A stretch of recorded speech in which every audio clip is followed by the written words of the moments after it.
Mengejutkan, besok sidang Kapten Ruslan. Mengapa Luhut kabur diajak debat? Pengadilan Negeri Jakarta Selatan segera menggelar sidang perdana pra-peradilan yang diajukan oleh Panglima Serdadu ex Trimata Nusantara Ruslan Buton. Sidang rencananya digelar pada Rabu 10 Juni besok. Benar, diagendakan pukul 9.15 waktu Indonesia Barat, kata Humas Pengadilan Negeri Jakarta Selatan, Ahmad Guntur, saat dikonfirmasi Selasa 9 Juni.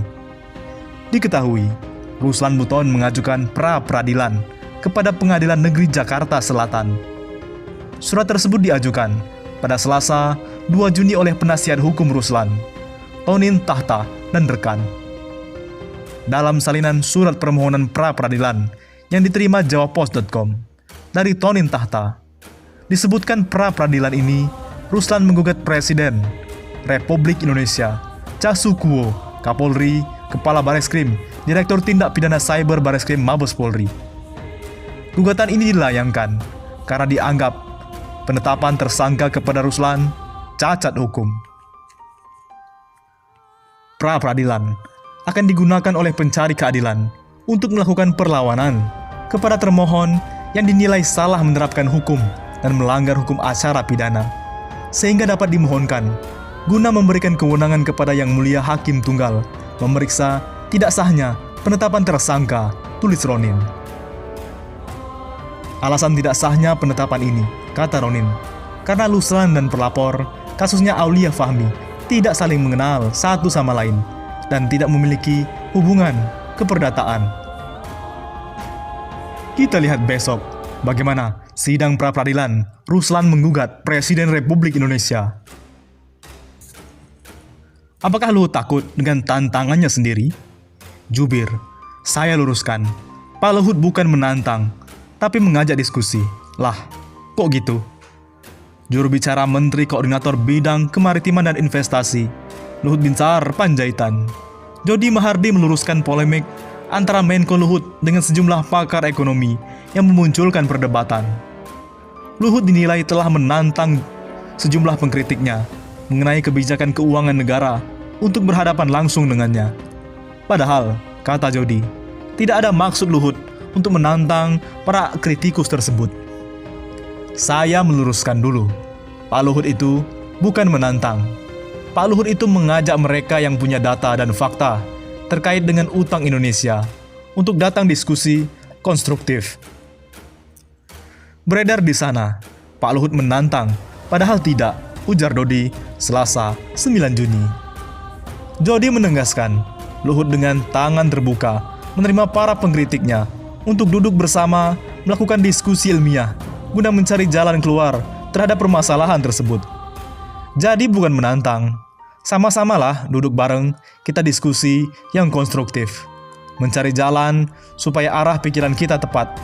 Kita welcome saja, Pak Luhut diskusi dengan Jasmester, ini katanya. Pihaknya pun menanti Guru Besar Ekonomi Universitas Indonesia, Jamester Simarata, untuk datang berdiskusi bersama Kemenko Kemaritiman dan Investasi membahas persoalan keuangan negara. Pak Jamester ini bilang punya data. Ya, mari datang ke sini, kita diskusi. Diskusinya diskusi ilmiah, jangan dibawa kemana-mana. Nggak ada ini urusan politik.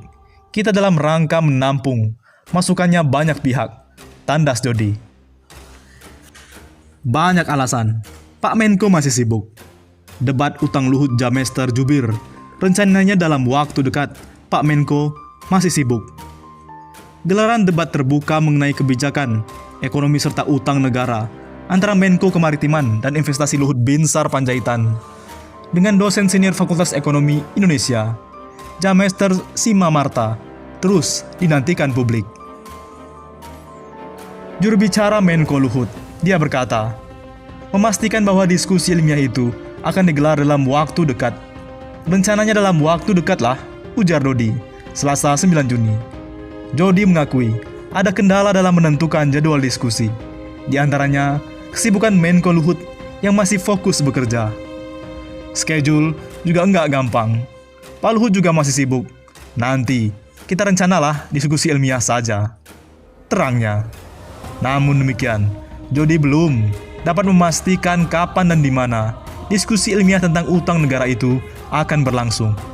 Saya nggak tahu pasti, karena ada tim yang menghubungi juga.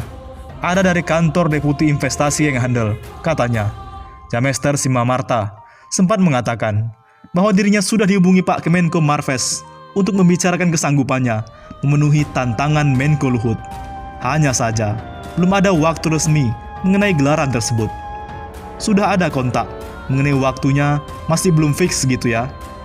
Jadi saya sudah dikontak, ujar Jamester beberapa waktu lalu.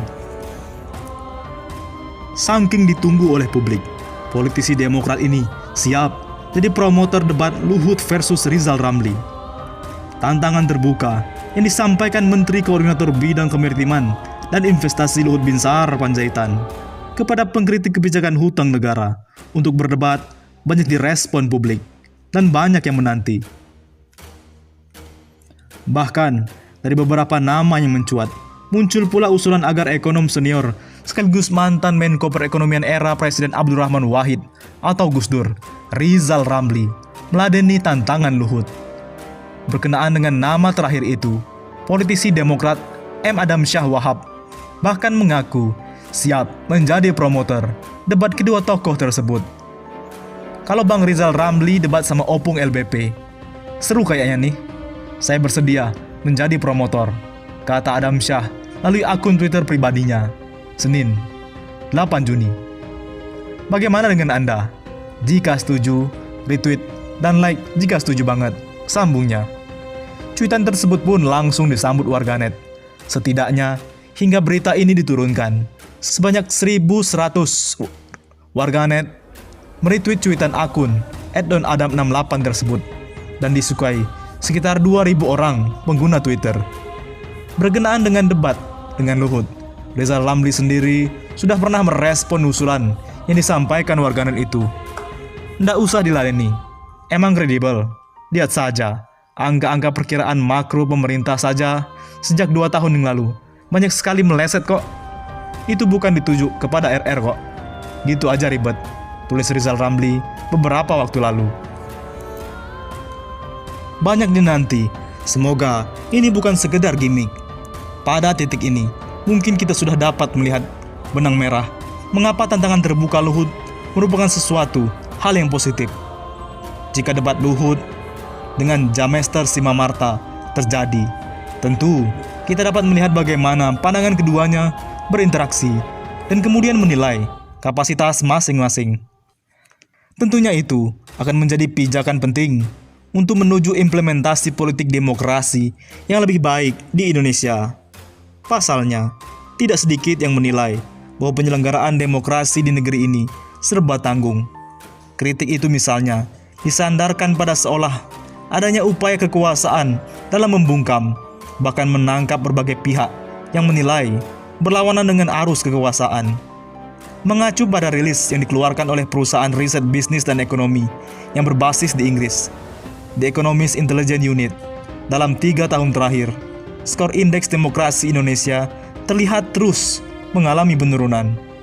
Dengan adanya debat tersebut, tentunya diharapkan itu dapat menjadi presiden atas perbaikan indeks demokrasi ke depannya. Akan tetapi, sepertinya kita tidak boleh terlalu cepat berbahagia. Pasalnya, jika mengacu pada situasi sebelumnya, misalnya ketika Presiden Joko Widodo mempersilahkan pihak-pihak pengkritik beradu argumentasi dan data dengan Menko Sri Mulyani pada 25 April 2018 lalu. Pada saat itu, mantan Menteri Koordinator Bidang Kemaritiman Rizal Ramli menyanggupi ajakan tersebut. Namun, seperti yang kita ketahui, debat kedua ahli ekonomi tersebut tidak pernah terjadi di ruang publik. Bertolak belakang atas hal tersebut tidak mengherankan. Kemudian untuk menyebutkan, bisa jadi tantangan debat Luhut merupakan gimmick politik belaka, seperti halnya pernyataan Presiden Jokowi 2 tahun lalu. Akan tetapi, alih-alih hanya menjadi gimmick, dapat terselenggaranya debat anyar tersebut tentu menjadi harapan bagi berbagai pihak. Kita lihat saja, apakah Luhut benar-benar mengaktualisasikan tantangannya yang terbuka itu? Bagaimana menurut pendapat Anda?